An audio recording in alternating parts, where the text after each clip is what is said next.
हर रोज एक नई कहानी देखने के लिए चैनल को सब्सक्राइब करें और बेल आइकन दबाना ना भूलें। निधि एक भोली भाली लड़की थी जो अपने परिवार के साथ एक शहर में रहती थी। उसकी माँ और पिता ने उसे बेहद ही नाजों से पाला होता है। वक्त बीतने के साथ निधि काफी सुंदर और बड़ी हो जाती है, जिसे देख बोलते हैं, अरे ओ निधि की माँ, कहाँ हो? यहाँ आओ। इस तरह मालती अपने पति सोहन के पास आकर बोलती है, आ गई। अब जल्दी से बताइए कौन सी खास बात है सुबह सुबह। अरे बोलना नहीं है, तुम्हें दिखाना है। देखो चारों तरफ कुछ बदल गया है। अपने पति सोहन की बात सुनकर वो चारों तरफ देखने लगती है और बोलती है, अरे क्या देखूं, आपको नहीं दिख रहा क्या? रोज की तरह सुबह है, सूरज पूरब से निकला है, वही हल्की हल्की सी धूप है। भला इसमें क्या नया है? अरे भाग्यवान, मैं तुम्हें हमारी बेटी को दिखा रहा था कि निधि अब बड़ी हो गई है और वक्त आ गया है जब हमें उसकी शादी के लिए सोचना चाहिए। हाँ, बात तो सही कह रहे हैं आप। अब हमें हमारी बिटिया के हाथ पीले कर देने चाहिए। हाँ, मैं आज ही पंडित जी के पास जाकर उसकी शादी के लिए अच्छा सा रिश्ता ढूंढने के लिए कह देता हूँ। इस तरह सोहन और मालती दोनों अपनी बेटी की शादी की बात करते हैं और सोहन अपने जानकार पंडित को निधि की फोटो देकर उसके रिश्ते देखने के लिए कहता है। और ऐसे ही कुछ दिन बीतने के बाद एक रोज पंडित के द्वारा भेजा गया एक विनीत नाम के लड़के का रिश्ता उसके परिवार के साथ चलकर उनके घर आता है और सोहन बोलता है, आइए बहन जी, आओ बेटा, आप दोनों बैठो, मैं अभी आया। इतना कहकर सोहन अपनी पत्नी मालती को बोलता है, निधि की माँ, सब कुछ बन गया क्या? और निधि रेडी हो गई? जी आप चलिए, मैं उसे लेकर आती। इस तरह थोड़ी ही देर में मालती अपनी बेटी को लेकर लड़के वालों के पास आती है और निधि अपने हाथों से उन्हें चाय नाश्ता करवाती है। और निधि की खूबसूरती देखकर विनीत पहले ही नजर में उसे पसंद करने लगता है और साथ ही निधि उसकी माँ को भी पसंद आती है। और विनीत बोलता है, माँ, मुझे तो निधि पसंद है। ठीक है विनीत बेटा, मुझे भी हमारी होने वाली बहू पसंद है। मालती बहन, हमें ये रिश्ता मंजूर है। दोनों परिवार की मंजूरी से रिश्ता पक्का हो जाता है और कुछ ही वक्त में उन दोनों की शादी भी हो जाती है। जिसके बाद निधि अपने ससुराल आती है और अपनी शादी की रात जब वो अपने कमरे में बैठी होती है, तभी वहाँ विनीत आता है और बोलता है, अरे ये क्या पुराने जमाने की लड़कियों की तरह घूंघट किए बैठी हो? मैं तुम्हारे लिए कितनी सेक्सी नाइटी लाया था, मुझे लगा कि तुमने वो ही पहनी होगी। सॉरी विनीत जी, मैंने इस ड्रेस को देखा ही नहीं था। कोई बात नहीं, मैं अभी ये पहन लेती हूँ। अरे इट्स ओके, छोड़ो उस बात को, मुझे अपनी सुहागरात खराब नहीं करनी। इस तरह सुहाग रात में वो दोनों एक दूसरे के बेहद करीब आ जाते हैं और बहुत ही खूबसूरत पल बिताते हैं। और सुबह हो जाती है, निधि की आँख खुलती है और वो बोलती है, शुक्र है नींद खुल गई। अब मैं जल्दी से उठ जाती हूँ, आज ससुराल में मेरा पहला दिन है। इतना बोलकर निधि नहाने चली जाती है और नहाने के बाद वो रेडी होकर किचन में जाती है, जहाँ कुछ ही मिनटों में उसकी सास सुमती आती है और बोलती है, अरे बहू, क्या बात है, बड़ी सुबह ही उठ गई तू। जी वो सासू माँ ने कहा था कि ससुराल जाने के बाद एक लड़की के सारे फर्ज बदल जाते हैं, बस इसलिए। चल, अच्छा किया तूने। अब जल्दी से तू कुछ मीठा और खाने में पूरी सब्जी बना ले, ठीक है? तब तक मैं मंदिर जाकर आती हूँ। इस तरह सुमती अपनी बहू को पहली रसोई की सभी जिम्मेदारियां देकर वहाँ से चली जाती है। जिसके बाद निधि खाना बनाने में बिजी हो जाती है और तभी अचानक विनीत वहाँ आकर उसे पीछे से हक कर लेता है और बोलता है, ओहो मेरी जान, आज तुम इस साड़ी में बहुत ही अमेजिंग लग रही हो। Thank you Vineet ji. Only thank you क्या बेबी? देखो ना, माँ भी घर पर नहीं है, चलो ना कमरे में चलते हैं प्लीज। लेकिन मुझे खाना बनाना है, सासू माँ बोल कर गई हैं और वो थोड़ी ही देर में वापस आ जाएंगी, प्लीज। क्या यार निधि, मूड खराब कर दिया, जा रहा हूँ मैं। इस तरह निधि खाना बनाती है और तभी उसकी सास पूजा करके वापस आती है और निधि अपना बनाया हुआ खाना अपनी सास को परोसती है। सुमती उसे खाना शुरू करती है और तभी निधि बोलती है, सासू माँ, आपने बताया नहीं खाना कैसा बना है? पूछ तो ऐसे रही है जैसे कि 5 स्टार होटल से खाना बनाने की ट्रेनिंग लेकर आई है।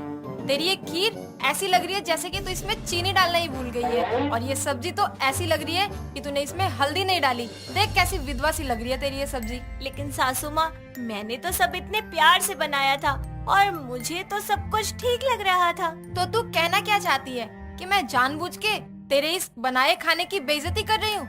देख बहू, भले ही मायके में तू अपनी माँ से जैसे मर्जी बात करती होगी, लेकिन मैं तेरी सास हूँ, समझ गई? तो मुझसे तहजीब से बात कर, वरना मैं तुझे मार मार के सुधार दूंगी। जी सासू माँ, सॉरी, आगे से ध्यान रखूंगी। अपनी सास की मारने की धमकी को सुनकर निधि डर जाती है और ये डर उसे पूरे दिन सताने लगता है। और रात होती है। जब निधि अपने कमरे में आधी रात को सो रही होती है, तभी उसे सपना आता है कि उसकी सास उसे मार रही है और वो डर के बोलती है, सासू माँ प्लीज प्लीज मुझे मत मारिए, मैं आगे से ध्यान रखूंगी, प्लीज मुझे मत मारिए।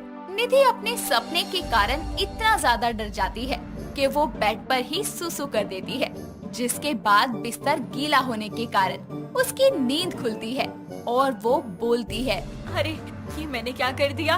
सासू माँ के डर के कारण मैंने बेड पर ही सुसु कर दिया। इससे पहले कि विनीत जी देखे, मुझे ये सब कुछ सुखाना होगा, क्या करूँ? निधि ये बोल ही रही होती है कि तभी उसकी नजर प्रेस पर पड़ती है और वो उस प्रेस को गर्म करके गीले बेडशीट को सुखा देती है, जिसके कारण वहाँ अजीब सा धब्बा पड़ जाता है। जिसके कुछ ही वक्त बाद सुबह होती है और निधि बोलती है, अरे ये क्या, मेरी बेड पर सुसु करने की आदत की वजह से इस बेडशीट पर तो धब्बे ही धब्बे पड़ गए हैं, अब क्या करूँ? निधि ये बोल ही रही होती है कि तभी विनीत उठ जाता है और उसकी नजर सुसु किए हुए धब्बे पर पड़ने ही वाली होती है कि वो जल्दी से जाकर विनीत की आंखों को अपने हाथों से कवर करते हुए बोलती है, विनीत जी चलिए ना, आज मैं आपको बाथरूम तक ले चलती हूँ, आपके लिए सरप्राइज है। ऐसा भी क्या सरप्राइज है बाथरूम में? इस तरह निधि उसे बाथरूम तक लेके जाती है और उसे बाहर से बंद करके बोलती है, सॉरी विनीत जी, मैं तो आपसे मजाक कर रही थी, आप फ्रेश हो जाइए। इस तरह निधि जल्दी से कबर्ड से दूसरा बेडशीट निकालकर चेंज कर देती है, जिसके बाद वो नहा धोकर नीचे जाती है और जहाँ उसकी सास बोलती है, उठ गई बहू रानी, क्या हुआ? जल्दी उठने का शौक बस कल का ही था। सॉरी सासू माँ, अभी जल्दी से बना देती हूँ नाश्ता। इस तरह निधि नाश्ता बनाकर अपनी सास और पति को देती है, जिसके बाद उसकी सास बोलती है, बहू सुन, अगर तेरा ये किचन का काम खत्म हो गया हो तो आज घर की सफाई कर देना। जी सासू माँ, मैं कर दूँगी। सुमति के कहने पर वो घर की सफाई करने लगती है कि तभी गलती से उससे एक कांच का वास टूट जाता है, जिसकी आवाज सुनकर सुमति आकर बोलती है, अरे क्या तोड़ दिया?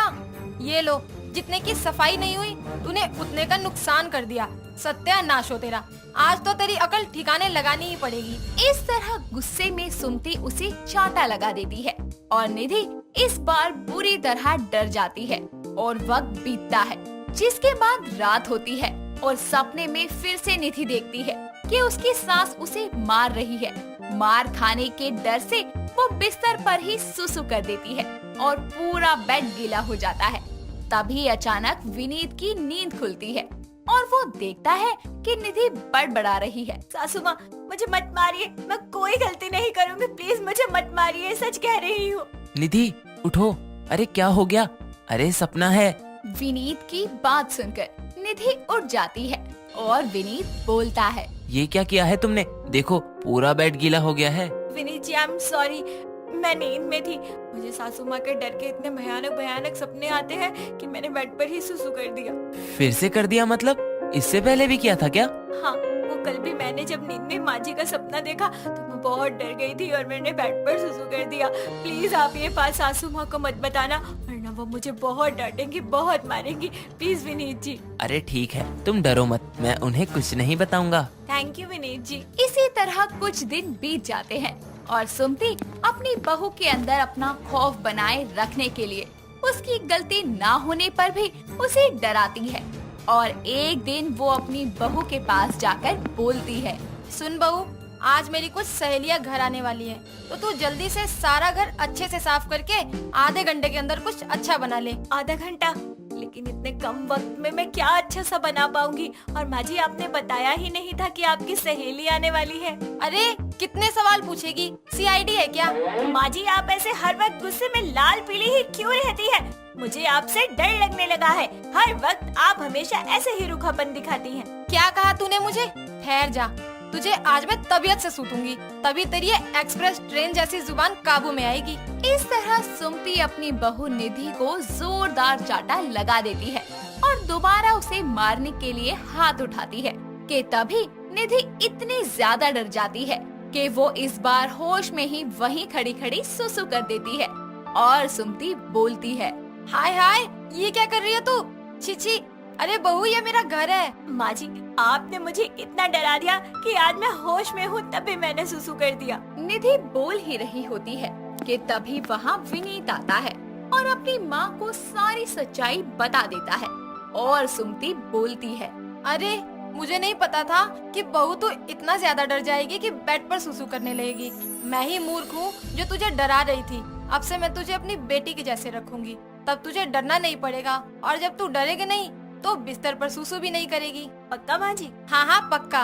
इस तरह सुमति अपने बिहेव को बदल लेती है और निधि के डर और बेड पर सुसु करने वाली प्रॉब्लम वहीं खत्म हो जाती है। अनु सोफे पर बैठी टीवी देखते हुए हाथों में ऊन सिलाई लिए कुछ बुन रही थी और उस ऊन का गोला फर्श पर गिरा हुआ था। तभी अंजना कॉलेज से घर आती है और सोफे की तरफ बढ़ती है कि तभी उसके पैर जमीन पर पड़े उस ऊन के गोले में उलझ जाते हैं और वो परेशान होकर बोलती है, अरे माँ आप कौन से जाले बुनने बैठी हो? आपके इन ऊन के जंजाल में मेरे पैर तो फंस कर ही रह गए हैं। माँ निकालो इन्हें। हाय राम, मेरे नए ऊन के गोले का सत्यानाश कर दिया इस लड़की ने। अरे तेरे लिए ही गर्म स्कार्फ बुन रही थी, सर्दियाँ जो आ गई है, पर तूने तो हाय कितनी बुरी हालत में उलझाया है इसे। हे भगवान, ये सर्दियाँ अपने साथ इतनी सरदर्दी क्यों लेकर आती हैं? रुक जा एक जगह, नाच मत इधर उधर वरना बचा खुचा भी उलझ जाएगा। अरे आप कैसी माँ हो? ऊन उलझा है वो दिख रहा है, मैं ऊन में उलझी हूँ ये नहीं दिख रहा आपको? जल्दी करो और इन्हें मेरे पैरों से निकालो ना। कहा ना सीधी खड़ी रह, ये ऊन है, कांटों की झड़ी नहीं जो इधर उधर मटके जा रही है। अब थोड़ी भी हिली ना तो तुझे यूं ही उलझा हुआ छोड़ दूंगी। अरे माँ मैं इंसान हूँ, स्टैचू नहीं। अच्छा ठीक है, ऐसे ही खड़ी रहूंगी। जिसके बाद अनु उसके पैरों से ऊन को निकालती है। ऐसे ही समय बीतता है और धीरे धीरे सर्दियाँ बढ़ने लगती है। एक दिन अंजना और उसकी माँ बाजार जाती हैं। दोनों खरीदारी करती हैं कि तभी अंजना की नजर मूंगफली के ठेले पर जाती है और वो अपनी माँ से बोलती है, माँ सुनो ना, मूंगफली ले लो। सर्दियों में छत पर धूप में बैठकर मूंगफली खाने में आहा क्या मजा आता है। पता है मुझे, इसलिए मैंने छिलकों वाली कच्ची मूंगफली ले ली है, उन्हें खाकर ही मजे लियो अब। अरे माँ आधा किलो तो ले लो प्लीज। ठीक है ले लेती हूँ, प्लीज प्लीज मत कर। इतना बोलकर वो दोनों मूंगफली के ठेले के पास जाती है और अंजना बोलती है, 1 किलो मूंगफली देना, आधा किलो गज्जक भी तोल देना। ओहो माँ, मूंगफली और गज्जक के साथ सर्दियों के पूरे मजे लोगी आप भी। ये लीजिए मैडम, 400 रुपए हो गए। 400? अरे भैया मनचाहा दाम मत लगाओ, जो बनते हैं वो बताओ। अरे मैडम ये बड़े दानों वाली मूंगफली है और गजक भी तिल वाली है, मैंने कोई ज्यादा दाम नहीं लगाए। ये सर्दियों में मूंगफली के दाम तो ऐसे बढ़ जाते हैं जैसे सारी महंगाई इन्हीं में समा गई हो। सर्दियों की भी अलग सिरदर्दी है ये लो भैया। इतना कहकर वो उसे पैसे देकर मूंगफली ले लेती है और दोनों माँ बेटी वहाँ से घर आ जाती हैं। ऐसे ही एक दिन अनु पूरे घर में झाड़ू लगाकर दूसरे काम करने चली जाती है और कुछ ही देर में वो हॉल में आकर देखती है कि अंजना और संजू सोफे पर पसरे हुए मूंगफली खा रहे हैं और पूरे हॉल में मूंगफली के छिलके फैले हुए हैं।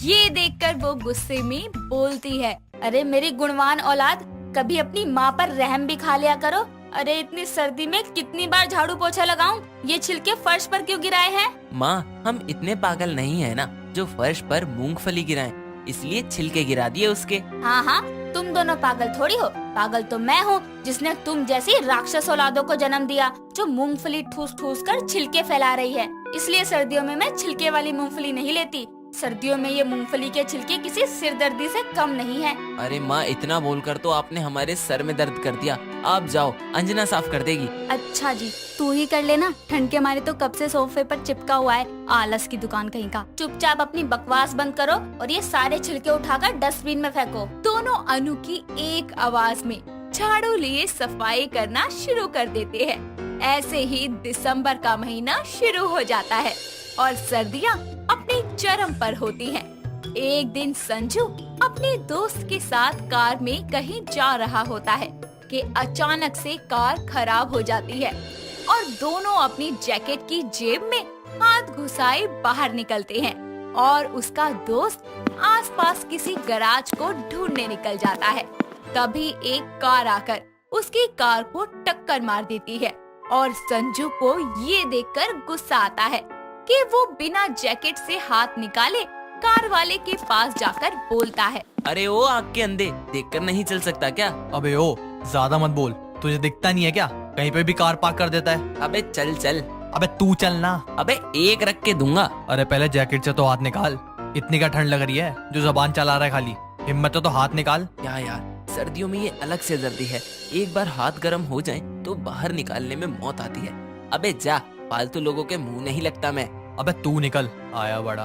बेचारा संजू सर्दी के मारे अपना हाथ पॉकेट से निकाले बिना ही बहस करता है और कुछ देर बाद वो कार वाला वहाँ से चला जाता है। ऐसे ही समय बीतता है और एक दिन अनु गाजर का हलवा बनाती है और रात के खाने के बाद जब अंजना और संजू उठकर जा रहे होते हैं तभी अनु बोलती है, अरे बड़ी जल्दी खा लिया, जो भागने को हो रहे हो, रुको अभी। अरे माँ, ठंड लग रही है, खाना तो खा लिया है, अब जाने भी दो ना। हाँ माँ, जल्दी बोलो ना, ठंड से कपकपी हो रही है। अरे मेरी नाजुक औलादो, 2 मिनट और रुक जाओगे तो जम नहीं जाओगे। यहाँ बैठो, मैंने गाजर का हलवा बनाया है। वाह, क्या बात है माँ, आपने सर्दी में गाजर का हलवा बनाने की सरदर्दी कैसे ले ली? अरे तू चुप माँ, अब बना ही दिया है तो कमरे में ले आओ, वहीं बैठकर खा लेंगे। रजाई में बैठकर खाने में मजा आएगा। इतना कहकर दोनों वहाँ से सरक लेते हैं और अनु सबके लिए हलवा लेकर कमरे में जाती है और तीनों बेड पर रजाई में बैठकर आराम से हलवे का आनंद लेते हैं। तभी संजू रजाई में धीरे से गैस का गोला छोड़ता है और अचानक से रजाई से निकलकर बोलता है, बस मेरा तो हो गया, मैं चला। इतना कहकर वो फटाक से निकल जाता है और जब दोनों की नाक में बदबू जाती है तो अंजना बोलती है, आए हाय, अब पता चल रहा है इसका इतना जल्दी कैसे हो गया। माँ, मूली का तो सुना था, पर गाजर का हलवा खाकर कौन छोड़ता है? इसके गैस की प्रॉब्लम भी सर्दियों की बड़ी बदबूदार सरदर्दी है। हटो माँ, मैं नहीं झेल सकती ये सिरदर्दी, मैं चली हॉल में। अरे रुक जा, मैं भी आ रही हूँ। और दोनों ही वहाँ से हॉल की तरफ चली जाती है। ऐसे ही कुछ दिनों बाद छुट्टी के दिन जब अंजना फोन चला रही होती है तो अनु हाथ में ढेर सारे कपड़े लिए वहाँ आती है, जिसे देखकर अंजना बोलती है, अरे माँ, इतने सारे कपड़े लेकर कहाँ जा रही हो? चमकाने, चल तू भी कपड़े बदल और काम पर लग जा। इतने सारे कपड़े आपको आज ही चमकाने मतलब धोने हैं क्या? अरे आज धोऊंगी तब जाकर 3 दिन में सूखेंगे ये, चल जल्दी। और अनु के कहने पर अंजना कपड़े धोने में उसकी हेल्प करती है। जैसे ही वो कपड़ों को पानी में डालती है कि तभी अचानक वो चिल्लाकर बोलती है, हराम, अरे ये क्या हुआ? कौन सा करंट लग गया तुझे? अरे माँ, ये पानी सीधा फ्रीजर से निकाल कर लाई हो, इतना ठंडा क्यों है? मैं नहीं धो रहे कपड़े। अच्छा जी, तो क्या कपड़े धोने के लिए गर्म पानी लाऊं? ज्यादा कामचोर ना बन और जल्दी हाथ चला और रगड़ रगड़ कर धोइयो, मैल नहीं रुकना चाहिए इसमें। अंजना मुंह बनाते हुए जैसे तैसे कपड़े धोने लगती है और कपड़े धोते धोते 1 घंटा बीत जाता है, लेकिन कपड़े खत्म ही नहीं होते।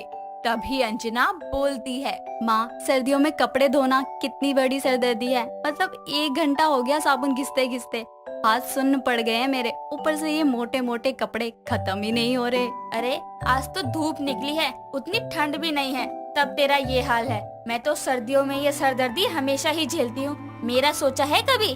चल अब हो ही गया है। और जैसे तैसे दोनों कपड़े धोकर सुखा देती है, जिसके बाद रात को खाना खाकर तीनों सोने चले जाते हैं। और रात को अंजना अनु के कमरे में ही सो जाती है। तभी आधी रात को सर्दी के मारे अनु के दांत बजने लगते हैं, जिसकी आवाज से अंजना उठ जाती है और बोलती है, माँ बस करो, रजाई में भी सर्दी लग रही है क्या, जो कपकपाहट के मारे दांतों से किट किट कर मुझे सोने भी नहीं दे रही।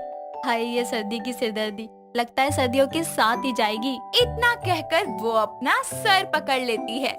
व्योम और साक्षी की शादी धूमधाम से संपन्न हो जाती है, जिसके बाद विदाई का समय होता है। लेकिन साक्षी की बहन हनी दोनों का दरवाजा रोककर बोलती है, जीजू आप ऐसे ही जा रहे हैं, जूते नहीं पहनेंगे? पहनूंगा ना, यहीं तो रखे हैं। ये देखिए जूते तो मेरे पास है जीजू, तो पहनेंगे कैसे आप? अरे मेरे जूते तुमने कब लिए? लाओ दो, मुझे पहनने हैं। ऐसे कैसे जीजू, पहले पैसे दो फिर जूते लो। अच्छा, बिना पैसों के नहीं दोगी मतलब? नहीं नहीं बिल्कुल नहीं। चलिए अगर जूते पहनने हो तो पैसे दीजिए, पूरे 11,000। साली जी थोड़ा सा तो डिस्काउंट दो। नहीं नहीं जीजू, मैं आपको अपनी सुंदर सी बहन दे रही हूँ, तो इतना तो बनता है। चलिए जीजू, मेरी तरह नखरे करना बंद कीजिए। दे दीजिए ना, वैसे भी सालियों को जीजू से पंगे लेने में मजा आता है, और ये तो हनी का हक भी है और रस्म भी। तुम भी ना अपनी बहन की साइड ले रही हो। जी लेनी तो पड़ेगी। अच्छा ठीक है, ये लो। ये क्या जीजू, आधे पैसे? नहीं, मुझे तो पूरे पैसे चाहिए। वो सामने आपकी पॉकेट में है ना 2,000 वाले नोट, वो भी दे दीजिए। चलिए मैं खुद ही ले लेती हूँ, आप कष्ट मत कीजिए। ले लीजिए साली साहिबा। व्योम के इतना कहते ही हनी उसे प्यार से छूकर उसके पॉकेट से पैसे निकाल लेती है, जिसके बाद व्योम को उसका टच थोड़ा सा अजीब लगता है। जिसके बाद साक्षी की विदाई हो जाती है और वो अपने ससुराल में आ जाती है, जहां व्योम उसे कमरे में रोमांटिक होकर गोद में उठा लेता है और बेड पर लेटा देता है। और उसके बाद वो दोनों अपनी जिंदगी की नई शुरुआत करते हैं। ऐसे ही कुछ दिन बाद साक्षी अपने पग फेरे की रस्म के लिए अपने मायके आती है। तभी उसे छोड़कर व्योम जाने ही लगता है कि तभी हनी अपने जीजू का हाथ पकड़कर रोकते हुए बोलती है, अरे जीजू आप इतनी जल्दी कहाँ जा रहे हैं? आप भी तो पहली बार आए हैं, कम से कम यहाँ 2 दिन तो रुकिए। अरे नहीं नहीं हनी, मुझे ऑफिस का बहुत काम है, शादी के लिए भी बॉस से काफी छुट्टी ली थी। माँ आप ही कहिए ना कि जीजू यहाँ कुछ दिन रुक जाए, मुझे आप दोनों के साथ रहना है। प्लीज जीजू मान जाइए ना। हाँ बेटा रुक जाओ। व्योम हनी इतना कह रही है तो आप रुक जाइए ना, मेरे लिए प्लीज। अच्छा ठीक है, रुक जाता हूँ, ओनली फॉर 1 डे। यस जीजू रुक गए, अब हम दोनों जीजा साली एक साथ खूब मस्ती करेंगे। अब वो टाइम आ गया जब मैं जीजू के नहीं अपने व्योम के करीब रहूंगी। हाँ ठीक है। तुम सब बैठो, मैं सबके लिए चाय बनाकर लाती हूँ। ठीक है माँ, मैं सामान रख कर आती हूँ। चलो कोई नहीं है अभी। जीजू बताइए आप क्या खाएंगे, आपको क्या पसंद है मैं वही बना दूंगी। नहीं हनी, तुम तकलीफ मत करो, मुझे कुछ नहीं खाना। और जहाँ तक मेरे खाने की बात है तो तुम्हारी दीदी मेरा ख्याल रख लेगी। ओह ठीक है जीजू, मुझे कुछ करना पड़ेगा, ये मुझसे बात ही नहीं कर रहे ठीक से। अच्छा जीजू मैं आपको अपने कैंप की फोटो दिखाती हूँ, 1 मिनट मैं अभी लाई। हनी इतना बोलकर फोटो लेकर आती है और जानबूझकर सोफे पर बैठे व्योम की बाहों में आकर गिर जाती है और बोलती है, ओ सॉरी जीजू, गलती से मेरा पैर फिसल गया, आपको लगी तो नहीं? अरे मैं तो ठीक हूँ, तुम बताओ तुम्हारे लगी तो नहीं ना? उठो और यहाँ बैठो। जी जीजू मैं तो ठीक हूँ, आपकी गोद में गिरकर बच गई, वरना तो लगी जाती। कोई बात नहीं।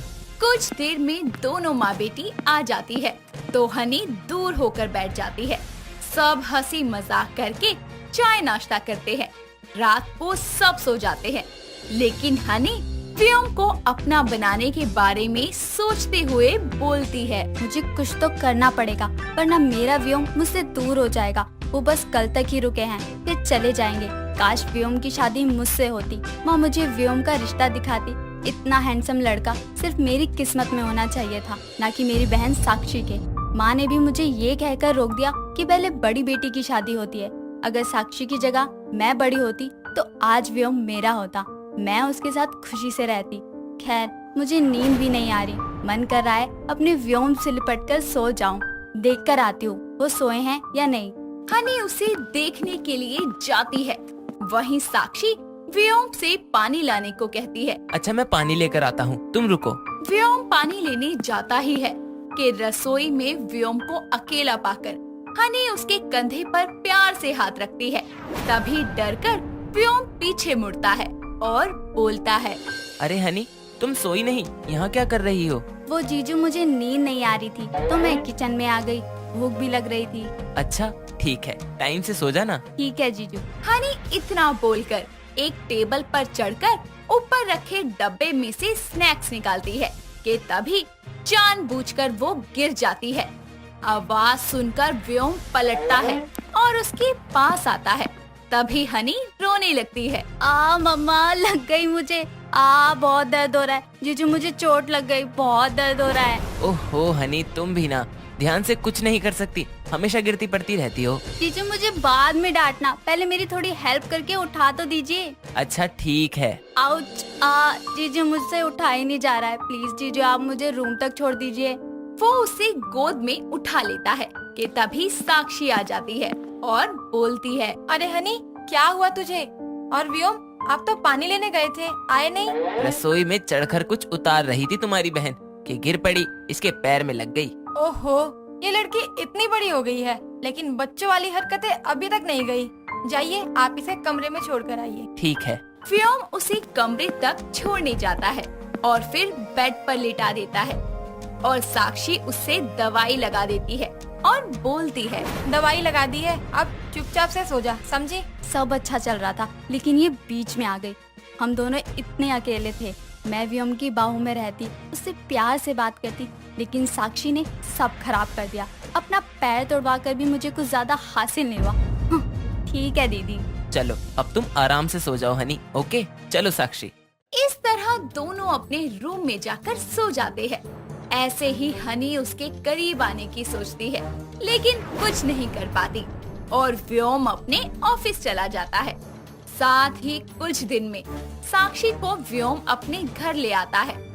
वक्त बीतता है। हनी व्योम के लिए उसके पास जाने को तरस रही थी और वो खुद से बोलती है, बस अब मैं और व्योम के बिना नहीं रह सकती, मुझे अपने व्योम के पास जाना ही होगा। माँ से कुछ बहाना बनाकर साक्षी के घर जाना ही होगा।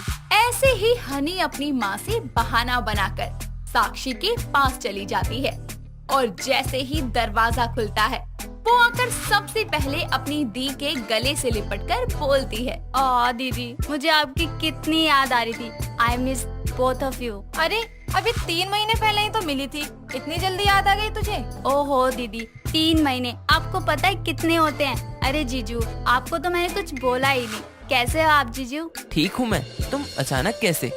मैं देख रहा हूँ इसका बिहेवियर बहुत चेंज हो गया है, अजीब तरीके से देखती है। बस जीजू ऐसे ही। चल ठीक है, फ्रेश होकर खाना खाने आ जा, मैं खाना गर्म कर दूं? ठीक है दीदी। इस तरह वो अंदर आती है, फिर फ्रेश होकर डिनर करती है। अगले दिन साक्षी किसी काम से बाहर गई थी। मौके का फायदा उठाते हुए हनी व्योम के बाथरूम में नहाने चली जाती है। तभी व्योम भी नहाने के लिए बाथरूम में घुसता है कि हनी टॉवल में उसे हक कर लेती है। तभी व्योम घबराकर बोलता है, हनी तुम यहाँ मेरे बाथरूम में? छोड़ो मुझे, ये क्या कर रही हो?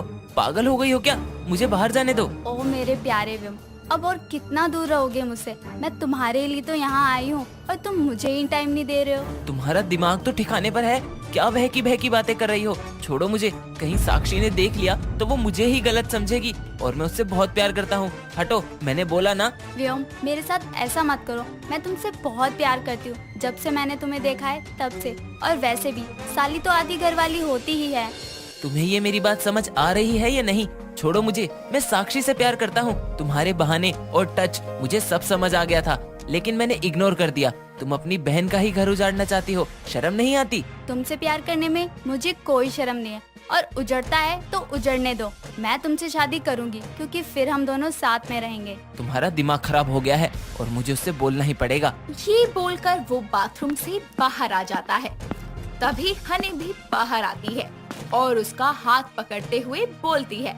तभी साक्षी उन्हें ऐसे ही देख लेती है, जिसे देखकर उसे बहुत बड़ा धक्का लगता है। तो मेरे पीछे ये चल रहा था तुम दोनों का?